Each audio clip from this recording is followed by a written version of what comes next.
त्यांचे कर्नाटकचे मंत्री आणि आमदारांना तुम्ही अडवले, काय नेमका विषय? कोल्हापूर जिल्ह्याच्या कलेक्टरना आम्ही कळवलं होतं की महामेळाव्याला परवानगी तिथल्या कलेक्टरनी द्यावी बेळगावच्या. त्यांनी परवानगी दिली नाही. आणि त्याचबरोबर आमचे उपनेते संजय पवार साहेब, सुनील मोदी, आम्हाला सर्वांना या ठिकाणी कर्नाटकामध्ये जाण्यासाठी आम्हाला बंदी घातली. 9 तारखेला शिवसेना उद्धव बाळासाहेब ठाकरेचे हजारो शिवसैनिक जात असताना या कोगनुळी नाक्यावर त्यांनी अडवलं आणि महामेळाव्याच्या टायमाला अटक करून दडपशाहीचं धोरण मराठी भाषिकांच्यावर केलं. हे आम्हाला पसंत पडलेलं नाही आहे. आणि ज्या पद्धतीनं आज आम्ही जर कर्नाटकात जात असो, जर कर्नाटकचे लोक पोलीस आम्हाला जर अडवत असतील, तर शिवसेना उद्धव बाळासाहेब ठाकरे पक्षाच्या वतीनं कर्नाटकाच्या मंत्र्यांना, कर्नाटकाच्या येणाऱ्या लोकप्रतिनिधीला, अधिकाऱ्यांना आम्ही अडवणार असं आम्ही जाहीर केलं होतं.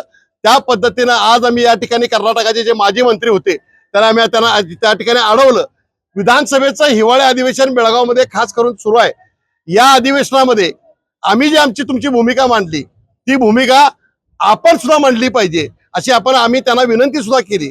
अडवल्यानंतर त्याने आम्हाला सांगितले की आपल्या भावना आम्ही सभागृहामध्ये कळवू आणि यापुढे महाराष्ट्रातून कर्नाटकामध्ये येणाऱ्या लोकांना अडवलं जाणार नाही अशा पद्धतीने त्याने आम्हाला सांगितलं.